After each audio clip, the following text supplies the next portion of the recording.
There's a fascinating medrash on this week's parsha on the incident of Beno Tzlofchad, on Tzlofchad's daughters.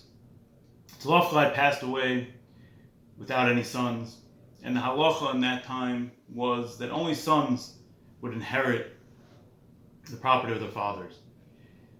With that being the case, Tzlofchad's family was faced with the loss of his property that he was to inherit in Eretz Yisrael, in the land of Israel. So his daughters appealed to Moshe, and they argued that in lieu of having any sons, they, Tzlofchad's daughters, should inherit his property. And ultimately Hashem ruled in their favor. And the Medrash says that on account of this, Tzlofchad's daughters are counted amongst three other people who were granted the reward of their generation. And the three other people are Noach, who stood up against his generation, Avraham, who had stood up against his generation, and Lot, who stood up against the people of Sodom. When you think about it, though, what did Tzlofchad's daughters do to make them on the level of Noach, what Noach, Avraham, and Lot did? So the Medrash explains further and says that Tzlofchad's daughters, when they were arguing with Moshe to get their father's land, it wasn't driven by a financial desire. I wanted to have more property. What was driving them was their appreciation for Eretz Yisrael, for Israel, and their desire to have a piece in that land, in Hashem's land. And if you consider the rest of the generation that Tzlofchad's daughters were living in, we see that the rest of them did not necessarily have the appreciation for Eretz Yisrael, for Israel, and the love and desire to live there. In fact, you go back just a few weeks ago, we saw how many times they were crying and wanted to go back to Mitzrayim, to go back to Egypt. So the Medrash is telling us that Tzlofchad's daughters being able to develop that love for Israel, while the rest of the society was not sharing those feelings, took a lot of strength.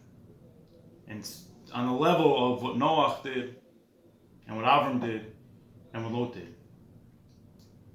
But there's a powerful lesson here, I think, if you look a little bit deeper. Because what Noach did, we know that he stood up for 120 years against a society that was overtly immoral, so much so that they had to be destroyed.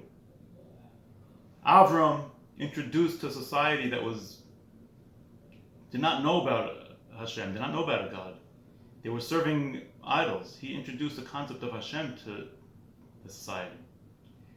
Lot went against the most decadent of societies too, Sodom. That takes a lot of conviction to stand up against such overt negativity. Tzlofchad's daughters, there was no anti-Israel campaign during that time. Definitely not on the level of what Noach and Lot had to face in their societies. And yet, the Medrash counts and considers what the Tzlofchad's daughters did on the same level.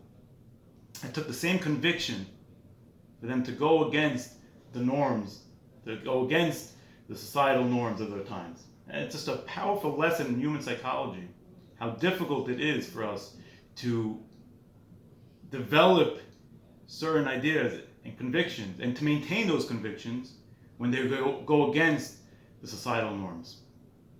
And today is Shiva B'Tammuz.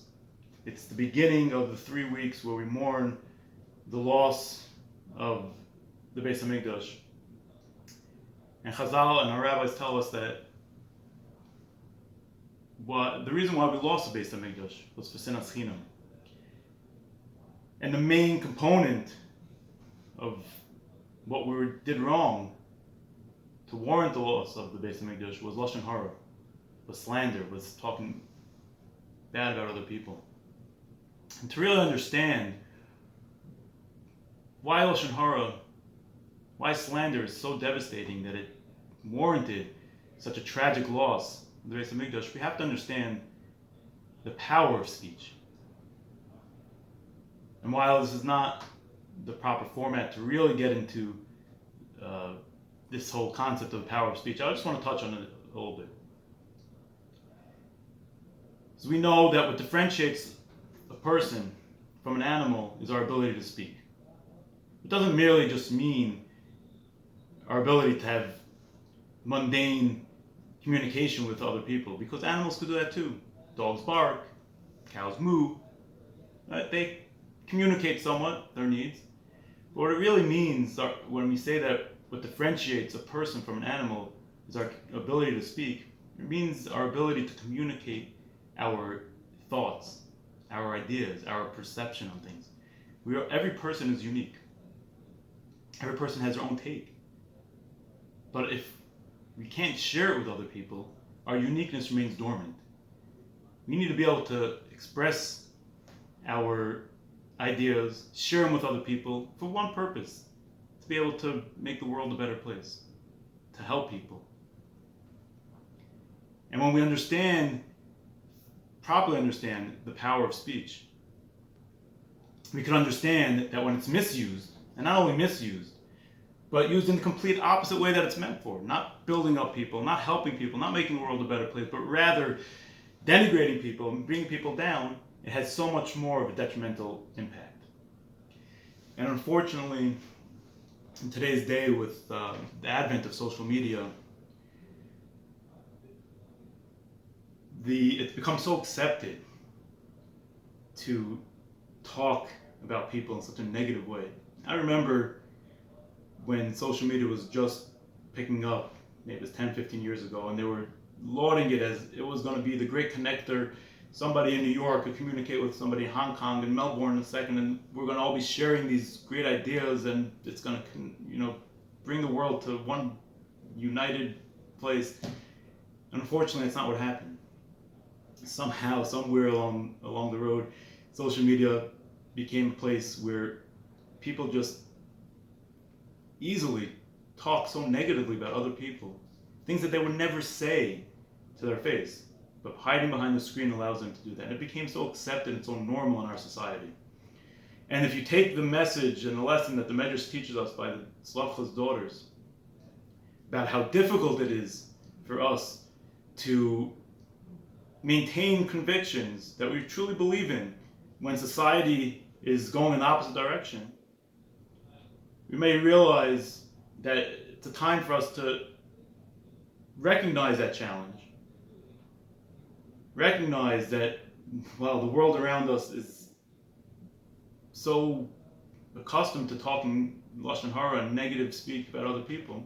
We need to double down on our conviction. We need to strengthen ourselves more than ever to be careful about how we speak about other people.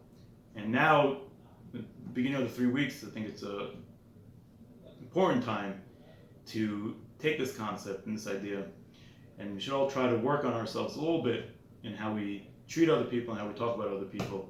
And with that merit and that zchus, we should see the coming of Mashiach, and it should be the last time that we are having the 3 weeks.